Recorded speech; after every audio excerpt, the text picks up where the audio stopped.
नमस्कार दोस्तों, स्वागत है आपका अमित सॉल्यूशन 2 के यूट्यूब चैनल पर। दोस्तों, आज का टॉपिक है भारत मिश्रित अर्थव्यवस्था क्यों है।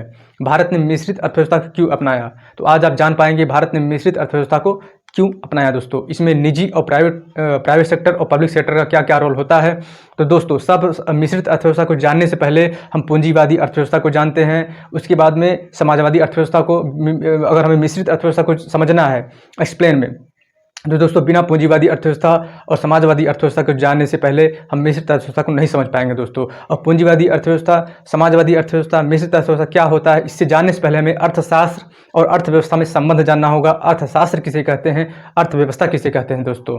तो आइए स्टार्ट करते हैं। सर्वप्रथम दोस्तों, आपसे विनम्र निवेदन है, आपसे विनती निवेदन है कि आप चैनल को सब्सक्राइब करें, बेल आइकन को दबाएं, ज़्यादा से ज़्यादा विद्यार्थियों तक शेयर करें, क्योंकि एक बेहतरीन सेशन होने वाला है। आपकी यूपीटी प्लस सीपेट का एक छोटा सा पार्ट है, भारत मिश्रित अर्थव्यवस्था क्यों है, भारत और प्राइवेट सेक्टर और पब्लिक सेक्टर का मिश्रित अर्थव्यवस्था में क्या रोल होता है दोस्तों, और भारत की जो विभिन्न प्रक्रिया है मिश्रित अर्थव्यवस्था को किस प्रक्रिया के तहत अपनाया गया, तो तमाम बातों पर डिटेल में बात करेंगे दोस्तों।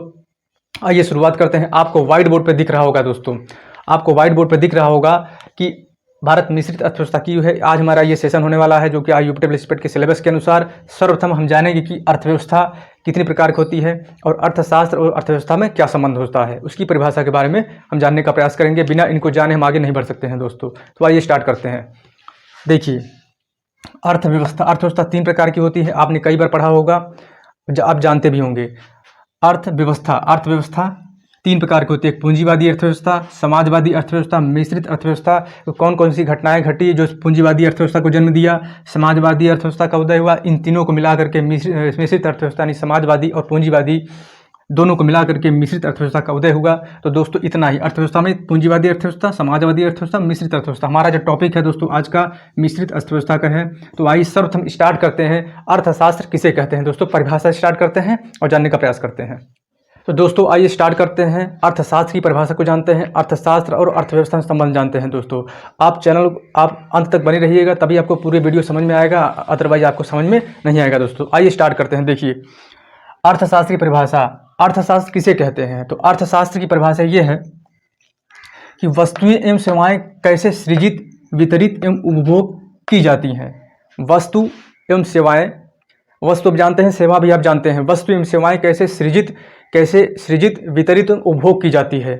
जैसे कि ये मार्कर है, इसको कैसे उत्पादन इसका किया जाएगा, कैसे वितरण किया जाएगा, कैसे इसका उपभोग जनता तक पहुंचाया जाएगा, कैसे वो जनता इसका उपभोग करेगी, इसी के अध्ययन को अर्थशास्त्र कहा जाता है दोस्तों। ठीक, आइए देखते हैं, वस्तु एवं सेवाएं कैसे सृजित, वितरित एवं उपभोग की जाती हैं, इसके अध्ययन को अर्थशास्त्र कहते हैं। आशा है कि आप अर्थशास्त्र की परिभाषा को समझ पाएंगे दोस्तों। अब आइए चलते हैं दूसरे पहलू पर। मैंने आपसे कहा था कि अर्थशास्त्र और अर्थव्यवस्था में संबंध, कई विद्यार्थी जो है, कई लोग कन्फ्यूज हो जाते हैं कि अर्थशास्त्र क्या है, अर्थव्यवस्था क्या है। तो आज आपको वो जो कन्फ्यूजन है आपकी दूर होगी दोस्तों। तो अर्थशास्त्र और अर्थव्यवस्था में क्या संबंध है। तो अर्थशास्त्र बाजार के सिद्धांत एवं रोजगार की बात करता है। पहले पर परिभाषा बताते हैं, फिर मैं आपको सरल रूप में समझाने का प्रयास करूंगा। अर्थशास्त्र बाजार के सिद्धांत एवं रोजगार की बात करता है, जबकि अर्थव्यवस्था इसे अपनाने की बात करता है। यानी अगर अर्थशास्त्र बाजार के सिद्धांत और रोजगार की बात करता है, बाजार का सिद्धांत मतलब जो किताबी बातें हैं, अगर हम बाजार का सिद्धांत मतलब थ्योरी मान लीजिए, अर्थशास्त्र बाजार के सिद्धांत और रोजगार की बात करता है, जबकि अर्थव्यवस्था इसे अपनाने की बात करता है। यानी जैसे कि मार्कर ये है, आप इसका उत्पादन करते हैं, आप इसकी पूर्ति पर ध्यान देते हैं, यानी आप इसका उत्पादन करते हैं, इसकी मांग पर आप ध्यान नहीं देते हैं। इसकी मांग के लिए हमें कुछ सिस्टम बनाना पड़ेगा, आप सिर्फ इसका उत्पादन करते जाते हैं दोस्तों। तो आपको समझ में आएगा, आपने सिर्फ किताबों में पढ़ा है कि पूर्ति होनी चाहिए, पूर्ति मांग का बैलेंस होना चाहिए, पूर्ति जो उत्पादन कर रहे हैं तो मांग भी बढ़नी चाहिए, तभी आपका बिजनेस चल पाएगा दोस्तों। तो आपने सिर्फ थ्योरी पढ़ा है, प्रैक्टिकल नहीं किया है। जब आप बिजनेस करते हैं, मार्कर का उत्पादन करने लेते हैं, वो आपका प्रैक्टिकल हो जाता है, तो आपको अनुभव होता है कि हाँ उत्पादन बढ़ाते जाएंगे। अगर मांग के लिए कोई सिस्टम नहीं बनाते हैं तो क्या होगा, मांग पूर्ति प्रभावित हो जाएगी, तो हमारा बिजनेस ठप हो जाएगा दोस्तों। तो मैं कह सकता हूँ कि जो अर्थशास्त्र होता है वो आपका सिद्धांत होता है, यानी जो किताबों में लिखी हुई चीज़ें हैं। अर्थव्यवस्था क्या होता है, जब आप उसे प्रैक्टिकली करना स्टार्ट कर देते हैं तो वो आपकी अर्थव्यवस्था हो जाती है। जैसे आप बिजनेस करना स्टार्ट कर देते हैं तो आपकी अर्थव्यवस्था में उसकी गिनती होना स्टार्ट हो जाती है। जब तक आप पढ़ते रहते हैं तो वो अर्थशास्त्र होता है, जो किताबी बातें होती है अर्थशास्त्र होता है। जब उसी को आप प्रैक्टिकल रूप में धरातल पर लाते हैं तो क्या हो जाता है, अर्थव्यवस्था बन जाता है दोस्तों। विश्वास है कि आपको समझ में आया होगा अर्थशास्त्र और अर्थव्यवस्था में संबंध। आइए चलते हैं आगे दोस्तों। तो दोस्तों आइए जानते हैं पूंजीवादी अर्थव्यवस्था के बारे में। दोस्तों पहले पूंजीवादी, मैं आपको मिश्रित अर्थव्यवस्था के बारे में बताऊंगा अंत में। दोस्तों अंत तक वीडियो को देखिएगा तभी आपको समझ में आएगा। आइए पूंजीवादी अर्थव्यवस्था को जानते हैं दोस्तों।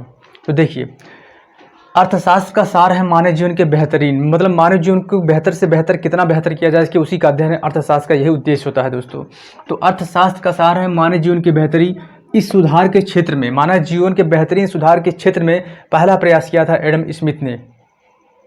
उनकी पुस्तक प्रकाशित हुई 1776 में, द वेल्थ ऑफ नेशन। ठीक, द वेल्थ ऑफ नेशन इनकी पुस्तक प्रकाशित हुई। इसी पुस्तक को पूंजीवादी अर्थव्यवस्था का स्रोत माना जाता है। तो व्हाइट बोर्ड पे यही लिखा हुआ है दोस्तों। आइए पढ़ते हैं। अर्थशास्त्र का सार है मानव जीवन के बेहतरी। इस सुधार के क्षेत्र में पहला प्रयास एडम स्मिथ ने किया जब उनकी पुस्तक द वेल्थ ऑफ नेशन का प्रकाशन हुआ। इसी पुस्तक को पूंजीवादी अर्थव्यवस्था का स्रोत माना जाता है, जो 1776 में एडम स्मिथ की पुस्तक थी द वेल्थ ऑफ नेशन का प्रकाशन हुआ। इनका कहना क्या था, इसमें क्या लिखा हुआ था, इनका क्या कहना था? इनका कहना था कि अर्थव्यवस्था में सरकार का हस्तक्षेप होना चाहिए। अर्थव्यवस्था में सरकार का कोई रोल नहीं होना चाहिए पूंजीवादी अर्थव्यवस्था में। और क्या था, लोकहित में कोई अर्थव्यवस्था काम करे, यानी लोक कल्याण के लिए कोई अर्थव्यवस्था काम करे। तो कौन सी अर्थव्यवस्था होनी चाहिए पूंजीवादी अर्थव्यवस्था में? किसको जिम्मेदार माना इन्होंने? बाजार को माना। बाजार में किसको माना? तो कंपटीशन को इन्होंने जिम्मेदार माना, कि बाजार में कंपटीशन का होना अनिवार्य है दोस्तों। कैसा? जैसे कि अगर आप किसी दुकान पे जाते हैं पेन लेने के लिए, वहाँ पर एक दुकान है, तो दोस्तों वहाँ पर मोनोपोली हो सकती है कि वो आपको हाई रेट पे दे। अगर आप जाते हैं कहीं पर ऐसा जहाँ पर कम से कम 5-6 दुकानें हैं, तो वहाँ पर आपको कम कीमत पर ये मार्कर मिल जाएगा। लेकिन अगर वहीं पर एक दुकान है तो वहाँ पर एकाधिकार की स्थिति उत्पन्न हो जाएगी, इसे हाई रेट पर वो आपको दे सकता है दोस्तों। ठीक है, तो यही था पूंजीवादी अर्थव्यवस्था। तो ये थी पूंजीवादी अर्थव्यवस्था। डिटेल में न जाने का प्रयास करके क्योंकि हमारा उद्देश्य है मिश्रित अर्थव्यवस्था के बारे में बताना आपको, जो आपका टॉपिक है यूपी स्पेट में। तो आइए चलते हैं समाजवादी अर्थव्यवस्था की ओर। दोस्तों इसमें क्या था कि फिर इसमें बाजार में प्रतिस्पर्धा को उन्होंने जिम्मेदार माना पूंजीवादी अर्थव्यवस्था में। तो दोस्तों किस प्रकार से बाजार में होता क्या है कि पूंजीवादी अर्थव्यवस्था में मुख्य उद्देश्य ये होता है, उसमें होता है कि क्या उत्पादन करना है, कितना उत्पादन करना है, किस कीमत पर बेचना है। जैसे कि ये मार्कर है, इसे कैसे उत्पादन करना है, क्या मार्कर उत्पादन करना है, इसे कैसे इसका वितरण करना है, किस कीमत पर बेचना है। ये सब तय कौन करता है? बाजार तय करता है, कंपटीशन तय करता है, बाजार तय करता है। तो ये था पूंजीवादी अर्थव्यवस्था। आइए चलते हैं समाजवादी अर्थव्यवस्था की ओर। दोस्तों आइए चलते हैं समाजवादी अर्थव्यवस्था के बारे में जानते हैं। तो आइए व्हाइट बोर्ड चलते हैं। तो देखिए, समाजवादी अर्थव्यवस्था को जानने से पहले हम राज्य अर्थव्यवस्था को जानेंगे। राज्य अर्थव्यवस्था का सिद्धांत दिया था जर्मन दार्शनिक कार्ल मार्क्स ने राज्य अर्थव्यवस्था का सिद्धांत दिया था। जो राज्य अर्थव्यवस्था है, व्यवस्था के तौर पर सर्वप्रथम बोल्शेविक क्रांति हुई थी 1917 से होता है। समाजवादी और साम्यवादी, आइए जानते हैं। देखिए, जो जर्मन दार्शनिक कार्ल मार्क्स ने दिया था इसका सिद्धांत, तो सर्वप्रथम व्यवस्था के तौर पर राज्य अर्थव्यवस्था आई थी बोल्शेविक क्रांति 1917 में। बोल्शेविक क्रांति 1917 में राज्य अर्थव्यवस्था की 2 शैलियाँ उत्पन्न होती हैं दोस्तों। कौन कौन? समाजवादी और साम्यवादी अर्थव्यवस्था। तो समाजवादी अर्थव्यवस्था है, इसमें लिखा क्या हुआ है पहले व्हाइट बोर्ड की ओर देख लेते हैं।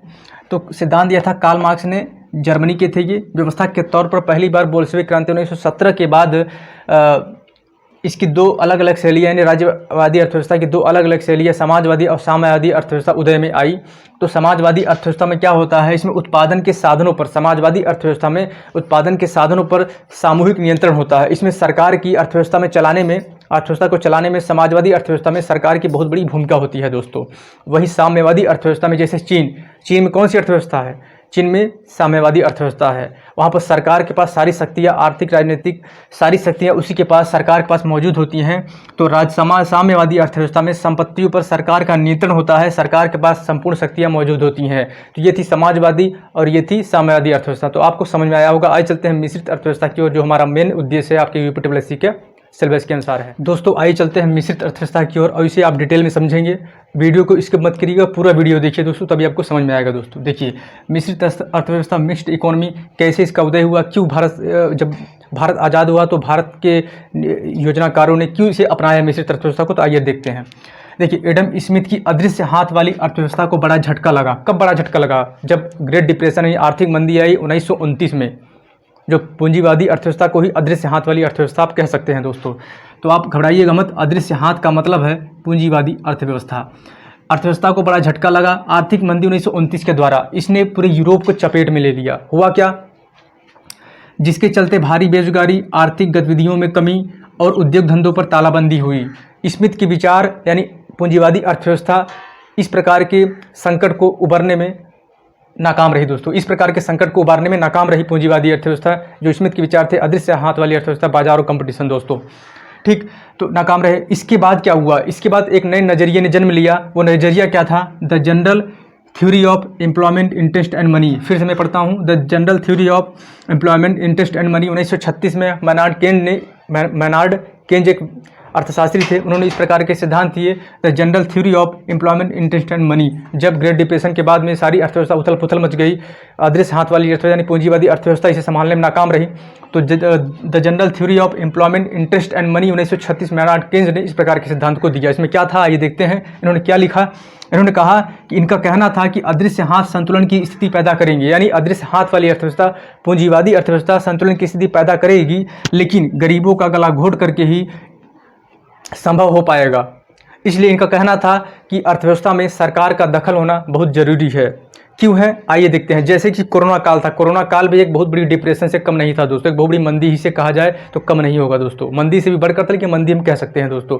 देखिए इनका क्यों कहना था कि सरकार का दखल होना जरूरी है। इस मंदी में सभी वस्तु के दाम इतना हाई था कि जो गरीब थे, जो मध्यम वर्ग के लोग हैं, उसे अफोर्ड कर पाना बहुत मुश्किल था दोस्तों। जैसे कि रिफाइंड 250 रुपये लीटर था दोस्तों, रिफाइंड 1 किलोग्राम 250 रुपये का था, तो क्या एफर्ट कर पाते? और सरकार का हस्तक्षेप इन्होंने क्यों कहा जरूरी है? इसलिए क्यों कहा कि सरकार का अगर हस्तक्षेप नहीं होता तो आपको फ्री में रिफाइंड, फ्री में चना, जो वस्तु आपको मिल पा रही थी वो नहीं मिल पाती दोस्तों, तो गरीब कैसे एफर्ट कर पाता? भूखे मर जाते दोस्तों। तो किसी डिप्रेशन से कम नहीं था। तो जब डिप्रेशन आता है तब अर्थव्यवस्था का पता चलता है, ठीक। तो इसलिए यहाँ पर पूंजीवादी अर्थव्यवस्था में क्या था? अब जैसे कि जो पूंजीवादी अर्थव्यवस्था में यही होता है कि जो बिजनेसमैन होते हैं वो अपनी अपनी वस्तु के दाम को हाई कर देते हैं दोस्तों। तो यहाँ पर हाई हो गया था, जैसे रिफाइंड 250 रुपये मिल रहा था, तो क्या आप एफर्ट कर पाते? नहीं कर पाते दोस्तों। सरकार ने मदद की, तो इसलिए इनका कहना है कि सरकार का दखल होना जरूरी है। इसलिए मिक्स्ड इकोनॉमी की जो मिश्रित अर्थव्यवस्था है इसे अपनाया गया। अब आइए देखते हैं चार्ट के माध्यम से थोड़ा समझते हैं। जो 1929 की जो आर्थिक मंदी थी क्यों आई, किस प्रकार के कंडीशन बने, किस प्रकार की परिस्थितियां बनी कि 1929 की आर्थिक मंदी आई, तभी आप मिश्रित अर्थव्यवस्था को अच्छे से समझ पाएंगे। आइए देखते हैं दोस्तों, आइए जान लेते हैं कि जो 1929 की आर्थिक मंदी थी किन कारणों से आई थी। थोड़ा सा उसके बारे में जान लेते हैं, पूरा डिटेल में नहीं बात करेंगे, लेकिन थोड़ा सा जान लेते हैं। देखिए बीच में अगर वो आ गया है आर्थिक मंदी तो उसे हम जानने का प्रयास करते। देखिए किसानों और औद्योगिक कंपनियों ने बहुत उत्पादन किया। देखिए दोस्तों, इसमें क्या था कि जो उद्योगपति थे, जो किसान थे, सभी लोग उत्पादन करते चले गए, उसकी मांग पर ध्यान नहीं दिया कि मांग को कैसे डिलीवर किया जाएगा, मांग कैसे पैदा की जाएगी, सिर्फ उत्पादन करते रहे। किसान और औद्योगिक कंपनियों ने बहुत अधिक उत्पादन किया, करते रहे। उसके बाद क्या हुआ, मांग की तुलना में पूर्ति अधिक रही, मांग की तुलना में पूर्ति, यानी मांग कम हो गई, उत्पादन ज़्यादा किया, स्टॉक बढ़ गया, ठीक। उसके बाद में क्या हुआ, कंपनियों के उत्पाद बिकने कम हुए, जिससे कंपनियों का स्टॉक बढ़ गया। कंपनियों को उत्पादन ज़्यादा हो गया और मांग कम हो गई, तो जो स्टॉक थे वो बढ़ गए, मांग हो ही नहीं रही थी। उसके बाद क्या हुआ, बैंकों का फंसा लोन वापस आना बंद हो गया। जब आपका उत्पादन होगा, मांग नहीं होगी, आप बेच नहीं पाएंगे, तो कैसे फिर वो जो आप कर्ज लेकर के बिजनेस स्थापित करते हैं कंपनियों से, कैसे बैंकों को आप दे पाएंगे लोन, कर्ज, ठीक। तो बैंकों का फंसा लोन वापस आना बंद हो गया और बैंक दिवालिया हो गए। जहाँ से आपने कर्ज लिया, अगर आप उसको कर्ज वापस नहीं करते हैं तो बैंक दिवालिया हो जाता है। ज़्यादा से ज़्यादा लोग नहीं वापस करते, दिवालिया हो जाता है। उसके बाद में क्या होता है, कंपनियों ने उत्पादन बंद किया।